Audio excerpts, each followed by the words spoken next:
வாக்குகளை யாரும் திருட முடியாது என்றும் அப்படி திருடினால் மக்கள் புரட்சி வெடிக்கும் என்றும் தேமுதிக பொதுச் செயலாளர் பிரேமலதா விஜயகாந்த் தெரிவித்துள்ளார். சிவகங்கை மாவட்டத்தில் மானாமதுரையில் உள்ளம் தேடி இல்லம் நாடி சுற்றுப்பயணத்தில் தேமுதிக பொதுச் செயலாளர் பிரேமலதா விஜயகாந்த் மக்களை சந்தித்து உரையாற்றினார். அப்போது தமிழகத்தில் தங்கத்தை பறித்து செல்வதும் பாலியல் வன்கொடுமை செய்வதும் தொடர்ந்து நடந்து வருவதாகவும் வரப்போகும் தேர்தல் தமிழகத்திற்கு முக்கியமான தேர்தல் என்றும் தெரிவித்தார். இதனைத் தொடர்ந்து எஸ்ஐஆர் பணிகள் நடைபெற்று வருவதால் மக்கள் அனைவரும் வாக்குச்சாவடிக்கு சென்று உங்களுடைய வாக்கை உறுதி செய்து கொள்ள வேண்டும் என்றும் அவர் தெரிவித்தார்.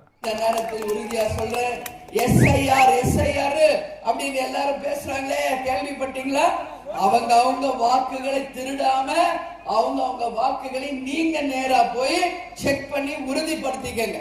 நீங்க மட்டும் இல்ல, நம்ம குடும்ப உறுப்பினர்களும் அத்தனை பேர் வாக்குகளும் உறுதியா இருக்கா என்பதை ஆய்வு செய்து அதை நீங்கள் உறுதிப்படுத்திக் கொள்ள வேண்டும்.